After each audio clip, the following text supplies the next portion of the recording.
The current war against Israel by the Muslim world is not a new phenomenon, but according to one professor, certain aspects of modern Islamic ideology have a very deadly source. You can say the ideology of the Nazis is still alive, and you see it by the arbitrary killing of Jews. The events of 9/11 are accepted in different ways.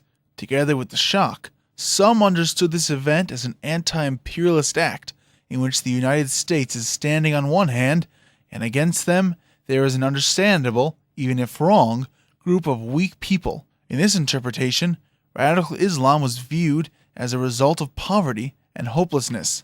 This explanation was not accepted by Professor Matas Kunzel, who started academic research on Islamic terror following 9/11 to understand its roots. My starting point was, of course, Auschwitz, because I'm a German, and so I had to study how could this happen. In his book, Jihad and Jew Hatred, the author opens a view on Islamic terror which connects it to the Nazi ideology. It is easy to speak about Nazi anti-Semitism, but talking about Arabs and anti-Semitism ruins the popular view about the Arab-Israeli conflict. They want to see it as a conflict about land, and to find out that one of the big motives of all the jihad movements in the world, starting with the Muslim Brothers to Hamas and including Al-Qaeda, to find out that the Jew hatred moves this conflict.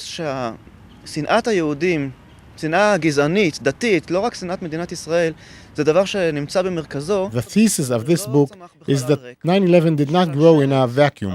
It's part of a chain of ideological actions.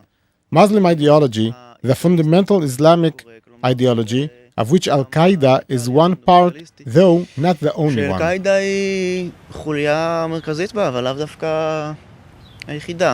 This book of Matas Kunzel's raised strong objections in Europe, with some universities banning Professor Kunzel from lecturing. It is interesting that in Hamburg, the city where Kunzel lives, from that same city rose up the Al-Qaeda cell which was behind the 9/11 attack. What were the ideas which moved the operation commander Muhammad Atta to act? They believed in a Jewish international conspiracy.